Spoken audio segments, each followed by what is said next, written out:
Hey, everybody, I'm Jared Milrad. I'm the founder of Movie Karma. We're the nonprofit organization that created our podcast here called Rewriting Hollywood, which is focused on diversity, equity, inclusion, and social impact in Hollywood. We're really looking at the power of storytelling for social change and social good, and looking at also underrepresented creators, folks making a difference around the world through their art and through their work. Today, I'm really excited to have a special guest, Tobi Bamtefa, who's joining us. He's starring in the new season 2 now of a show called Mayor of Kingstown. I'm sure a lot of you have checked out. It's premiering January 15th, 2023 in the new year here. And opposite Jeremy Renner and some really incredible actors. Tobi's going to join us in a moment, talk about his journey, his career. He's kind of had a really fascinating personal story, but also his, some career jumps as well that I want to talk to him about, and also just his journey in the industry, and some really, growing projects in terms of scale and scope. So, Tobi, thanks so much for jumping on. We're excited to have you on the show. Thanks for having me, man. I really appreciate that, Jared. Thank you so much. Absolutely, absolutely. So let's dive right in. I was curious. We like to start here usually, but your background. In terms of sort of your journey before acting, I saw that you were raised between London and Nigeria, and you started out as a spoken word artist. Tell us a little bit, if you would, Tobi, about that. What was that journey like in the early days of your life? I actually started off as a lawyer, so I was. There you go. So we connect on that too. Yeah. Okay. Oh yeah. Okay. Yeah. So,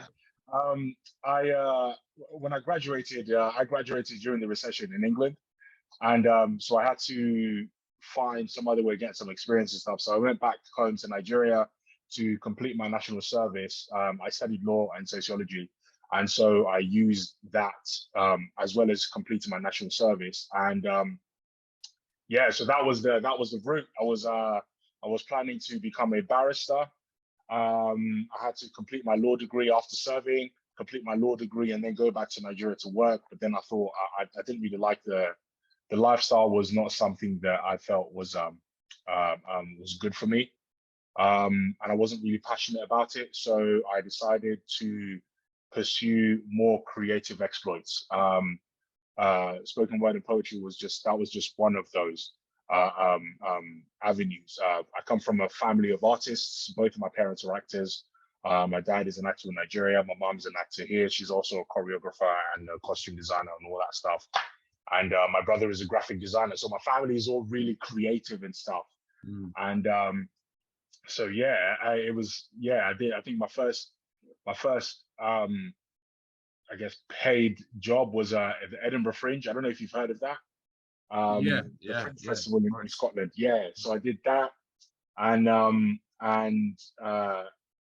just been gradually, doing the community projects here, and a little community stage plays here. And that was kind of how it all kicked off, really. Yeah, really interesting. I'm interested in that law piece. So I went to law school here in the U.S. and we obviously do, here we do things where it's a little different in some parts of the rest of the world, right? Where it's sort of that extra 3 years, extremely expensive. A lot of people go into massive amounts of student debt, of course, to do it. It's very intense, very competitive. I'm sure that's similar to, some of your experience. But what was it about? Like, do you think having that law experience and that legal training spurred you into almost going the complete opposite direction in a really creative route, or was it always something inside of you that you think you're just a calling that you had? It felt more like a calling, because there was I remember this so vividly. There was a moment where I was about to register to complete my law degree, and also and defer my law school after, just so all, the timelines met up. And I remember being in the car, and my whole body was screaming not to do it. Don't do this. This is not what you want to do. And so I turned around. I don't think my dad was pleased with me about that, but yeah, I turned around and I just kind of said, I'm gonna have to figure it out. Unfortunately, at that time as well, my grandmother had passed away, so my family needed me. So I came back to England, and yeah, it just, going into law was something. It wasn't law. It was the lifestyle. I wasn't passionate about it. So my body was just saying, this is not what you want to do. this is not it. So we need to figure it out somehow. And that was what happened. I guess I kind of just listened to that, and here I am.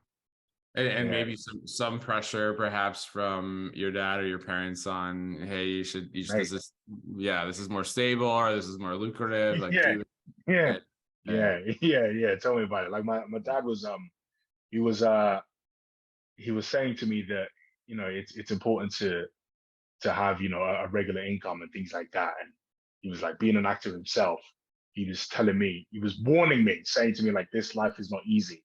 It's not. And I was like, I know, I get it, but I think this is it. Like there was nothing, there was I guess I knew myself in that sense. I didn't know if I was going to be successful, but I just knew that if I do this, I would be happy doing it. And I'm good at it. And I love it. It's not even, it's more than being good at it. I actually love storytelling. So it was just that. Yeah, Yeah. you're. I mean, some folks call it you got the bug, or but you really just fell in love with it, as it sounds like. And that's interesting too from your dad that your parents are artists, and so it's sort of like, don't do what we did, but here you are. Yeah. Yeah. Yeah. Especially my mom. Like my mom was also, kind of, my mom's quite she's quite eccentric. So she's just she was really gunning for me to focus on law and stick with it, and because that would give you a good job, and you can do anything else with law, if you have law on your, I'm saying this with a Nigerian accent because that's what mom sounds like. So but yeah, it was all of those impulses kind of denied Yeah, it, to be honest. is some of that too? I mean, just having kind of a multinational background, having sort of this kind of, imagine, immigrant story in some capacity. I mean, my family, a couple of generations of Jewish American story. There's definitely a lot of pressure from that angle too. Of, hey, we came to this Mm, country, we sacrificed a lot. For you to have an mm, education, to get a stable career, to make money, right? Like, yeah. was that part of the narrative too? So there's expectations of that piece, or Yeah, no? yeah, very much so, because um I have family globally. I have family in Russia. Like it's wild, but that's very much the narrative, especially coming from a Nigerian background. It's we kind of, as a peoples, I guess, we kind of like, if you get your degree, you need to be aiming for the top. You need to be aiming for the top. And there's a saying that Nigerians say amongst themselves, and it's Naijano they carry last, which means you never see a Nigerian at the back of the race. Mm, yeah, Where because we're always front-footed. We're always trying to get to the dream, the goal, the stability, I guess. Well, whatever it is, whatever your dream is, that's it. So coming from that background and having been, I guess, conditioned may not be the right word, but being conditioned in that sort of environment, it's like, yeah, okay, we need to make do. We need to take everything that we have here, and we need to make it work. You know. yeah, that's fascinating. I see that culturally too. Just that, obviously incredible and brilliant folks come out of Nigeria, and just the talent and the drive, culturally, that makes a lot of sense. I was going to ask you too, just for folks listening, about that moment, like you said, your body was calling you to shift. What do you say to folks, or what have you said to younger folks who might be listening to this, who have that kind of crucible moment, or that they're like, they have that calling, but they're maybe scared of it, or sort of society's pushing them, or families pushing them, what have you, to the other, to the direction that maybe they don't want to go? Um, I would say, I would say to into lean into the fear. If you're afraid of it, it means that it's probably something worth doing. Um, and there isn't as much to be afraid of as you think. Once you get to the other side of it, you'd realize that everybody is also, trying to suppress their fear and trying to figure it out as they're going along. So, and also, like, especially the younger generation now, there's a lot of resources that they have. I would always advise and encourage people to make their own, tell their own stories, figure it out, figure out how to do it, surround yourself with your peers, and create something that perhaps maybe not only relates to you, but you never know, it could relate to somebody else on the other side of the planet. And but it just do it. Find whatever it is that you have and create your own unique stories, and boom, you never know where it will take you. Yeah, you never know. And I mean, on that point, here we are, right? With your journey. So let's talk about that. So I saw, checked out some of your earlier credits. You've done some really impressive stuff with a series called Tin Star. You were in Woody Harrelson's, I understand, directorial debut, Lost in London. You've done some really great stuff. Talk us through, some of those earlier sort of kind of credits, as we call them in the industry, right? Of you're kind of building your street cred in a way, and sort of establishing yourself. What was that like? And when did you start to have a sense of, okay, maybe this is a career that I can actually sustain in a sense? I'm not gonna lie to you. I don't have that sense right now. I feel like oh my god, at any moment now they're gonna realize I'm some kind of fraud or something. Imposter syndrome is still a thing. Yeah. I think it was really, to be honest with you, it was really from Tin Star. Like the way Tin Star came around was just so strange. It wasn't I don't know how to explain it. I couldn't have written it if I tried, the way it happened. So when it happened, and the things, the sequence of events that occurred before actually booking that job was just insane. I didn't go to drama school, so and at the time I was we were actually facing eviction. So my wife is the one she saved my ass. Like she was the one who invested. She was the first person who invested and believed in me, and believed in what we were trying to do. So, and straight after that, prior to booking that job, and I worked with Tim Roth. So prior to booking that job, I'd actually seen him. I'd actually just watched the Tarantino movie, The Hateful Eight.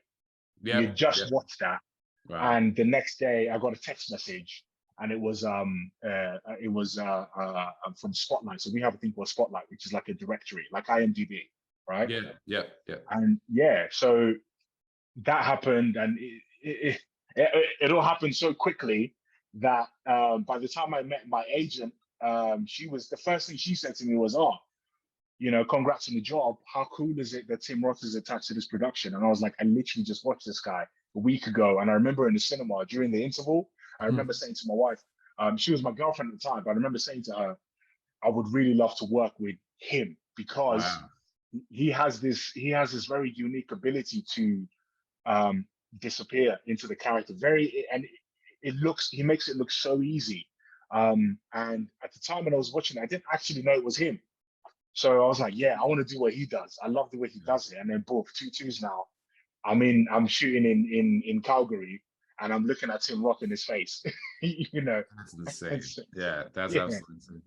Is that, what do you attribute that to? I mean, is that a part kind of manifestation, part drive, luck, opportunity? I mean, how do you think about that in terms of, because again, I mean, I talk to so many actors at different stages of their journey, and it's hard, right? You're sort of like, how do I get in? How do I get that break, if you will, even though you said it's never guaranteed, but honestly, God. Yeah. I'm not a super Christian or anything like that. I think I'm not religious in that sense. I'm more spiritual, I would say. But that day I prayed, because I had hit rock bottom. I had nothing, and I literally prayed. I think that I couldn't fight anymore. I had no money, and I remember my lady, my wife, was the one who she came down after work to come and celebrate with me, because I think to get Spotlight you have to pay a subscription. I couldn't even afford that, so she paid for it. Wow. And I was looking at her in the car park. She bought our groceries as well. I was so broke that she Wow. bought my groceries, for my brother and I. And yeah, I prayed, and I just remember saying, to I'm done fighting. I'm done trying to do this my way. Let your will be done. That was it. And the next day, it literally happened the next day. And what was crazy was, when they sent me the character brief, my character's name was called God's Will. So that was Wow. that was literally how I started. So um, it's God. It's really just God, and kind of just being able to, I guess since that moment, I've just had my ears very open to whatever opportunities are coming, and I try not to belittle the opportunities. Mm. It doesn't matter how big or small the character is. I've become very adept at excavating the most out of the very minimal. So even if your character is not saying too much, you just find a way to juice it for everything that it's worth, and before you know it, they're calling you back for another episode here, and you're doing this here and whatnot. And Mm-hmm. that's the, I guess that's the attitude that I keep, an attitude of gratitude also. I'm thankful for every single opportunity that I have, and that's how I'm talking to you, Jared.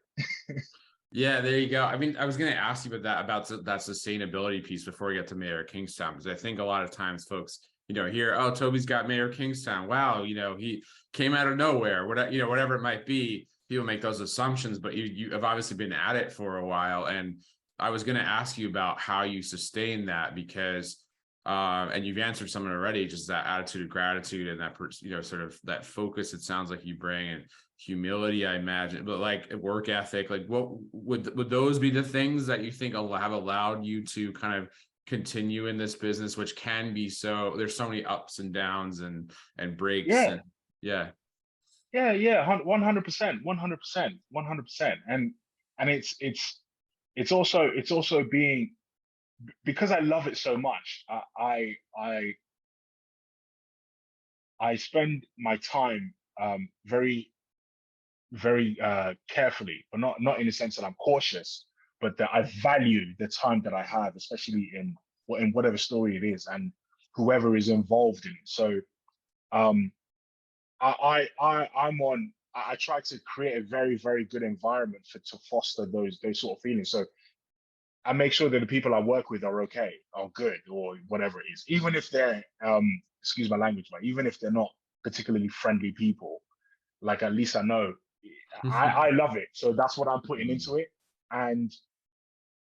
And without expecting anything back, the love that I put into this is kind of returned back to me in the manner of the opportunities that I've had, and and everything that I focus on. So yeah, it is. I can't attribute it to just that. I'm just so happy, Yeah, to be there, and you're Yeah, emanating that on set, and you're yeah, it's really fascinating. I've actually heard that from producers and directors in terms of who they want to invite, who they want to invite back, right? It's not always the one who's just like the most naturally gifted. It's the one who's working hard but also being kind exactly. and good to work with and all the rest of it. Yeah, Let's talk exactly. about Mayor Kingstown. This is obviously a huge Yeah. opportunity for you. It's a really exciting show. Back for season 2 on Paramount Plus. Taylor Sheridan's project.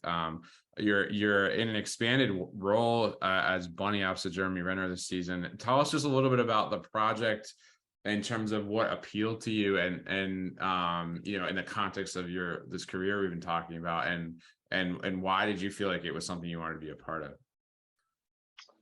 Well, when I got the sides for the audition, I really liked the way the character was written, because he's a very high ranking member of the Crips organization. So, but he usually the stereotype, he was written very opposite to what you would assume the stereotype is, and that was what struck me instantly. And I like stuff like that, because to me that seems more human. He seems like he comes across as somebody that I could sit down and have a chat with, and I probably wouldn't even know he was he was in this living in this world. So I loved that, and I loved the fact that in the script, when it was written, there was so much in between the lines that I started tingling, and I was just like, oh, this is me right here. The character in itself is also quite close to who I am, humor wise. Um, um, I myself tend to use humor to solve or even go through my problems, to address my problems. You know, you always have to find the funny side. Otherwise, stuff gets really heavy, and you need a bit of levity so you can lift it, just so you can lift it just over that line just a little bit more, you know. And I feel like the character in itself he had that in spades. Especially the world he lives in is very dark. It's brutal. It's violent. And there's a lot of heartbreak and loss in that world. And because of that, he has to kind of foster a very hard demeanor, or a very thick skin, very hard skin, so as not to be affected too much by it.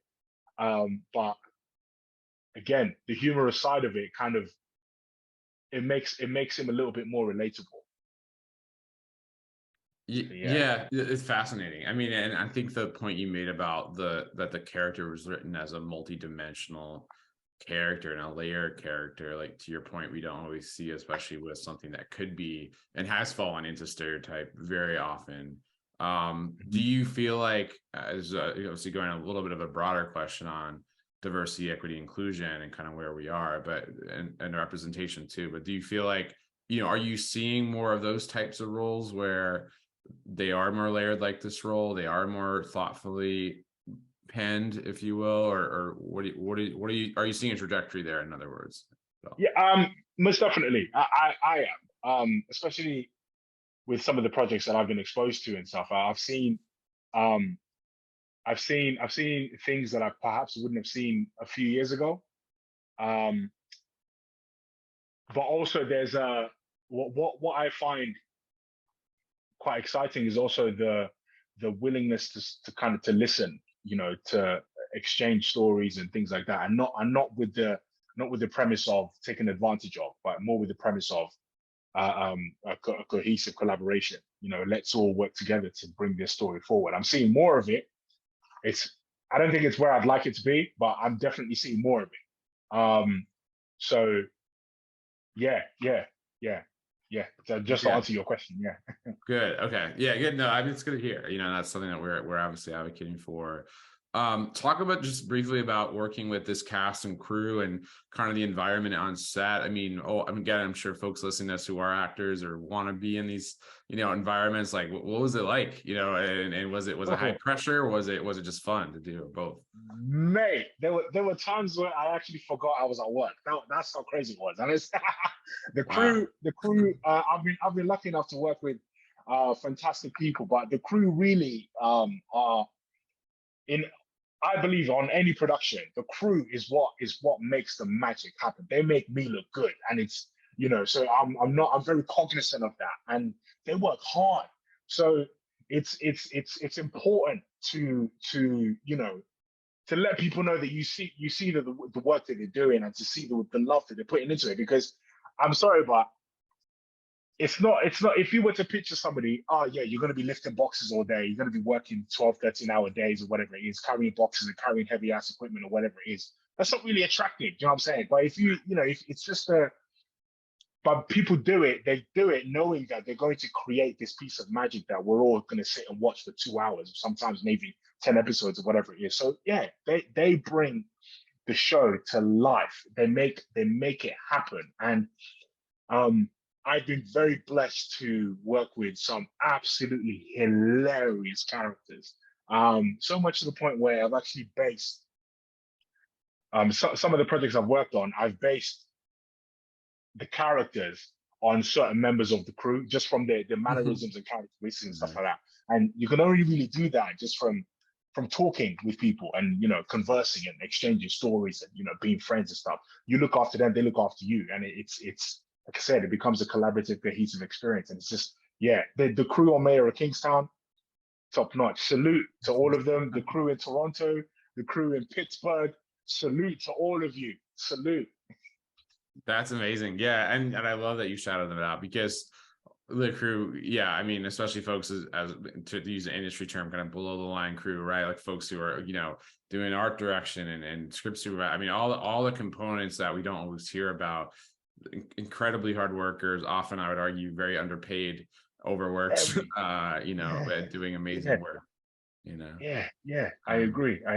And it's like I said, it's very important to shout them out and at least let them know that it's not lost to me, because none of it would happen. We wouldn't have this industry if it wasn't for, the crew and everything that happens back, in the background, so yeah, I fully agree. I fully agree. I love that. I guess last question, two-parter for you, Toby, to end here is what kind of projects are you looking for next? Are there thematic ties or themes that you look for, or types of characters? That's part one. And I guess part two, how do we I don't know if you have thoughts on sort of how we change the industry in a way that can help the younger version of you when you were struggling, to give that person a shot. Like, so I guess two-parter, kind of bringing it full circle, what's next for you, and then also kind of what are your thoughts on maybe transforming the industry to make it a little more equitable and accessible for folks like yourself who are starting out? Well, the need to listen is one that the need to listen, and not the listen to understand, and not to listen to just respond and copy and take advantage of, but the need to listen to listen is one of the things that I feel we're getting there, but it's not where it should have been, because I say this because there are so many stories out there that often, one, don't get to see the light of day, and two, if they do get to see the light of day, they're not done very well, or they're done with some weird twist that makes no sense to the people you're talking about, or the story you're talking about, or whatever it is, right? So the need to listen, and to have people in the room that actually show that actually reflect the stories that you're telling, that's paramount, because that's the only way you will see more authentic stories. And I believe that is the way in which you will secure longevity within the industry, just as a whole.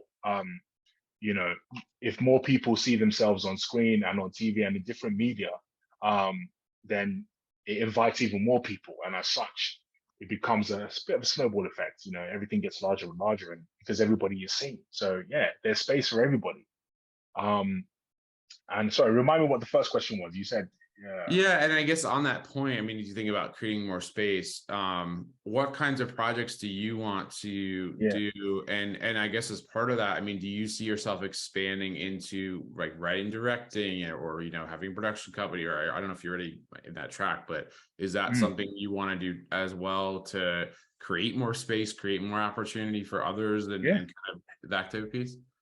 Yeah, 100%. So I want to be a cowboy. I also want to be an astronaut. I'd love to play. I'd love to play a variety of characters. I'd love to play a variety of characters. Very thought-provoking. Well, it doesn't necessarily have to be thought-provoking, but just fantastic story-driven productions. That's my aim. If I can bring humanity to a character, or bring humanity to a story, then I feel that I've done my job. And on that, I'm in the process of producing a show that I've written with two friends of mine, Africa Uko and Ladi Ameriwa. So we're working on a story which is it's very Nigerian. I won't say too much about it now, but it's a Nigerian story, and we're trying to find the best people to work with in order to bring that story to life, bring it and make it as authentic and true to its source as possible. Because that's our I guess that's where we're from. That's our home. So yeah, that's where I'm at right now.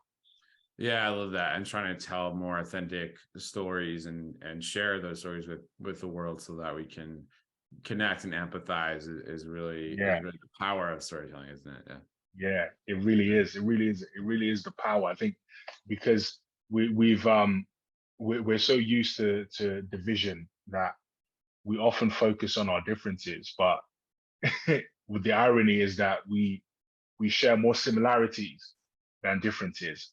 My wife is Mauritian, Hmm. and we got traditionally married in April, and so we got married 3 times. So we did the Oh, civil, we did a Yoruba wedding. I'm a Yoruba man, yeah. and and my wife is Hindu, so we had a Hindu ceremony also.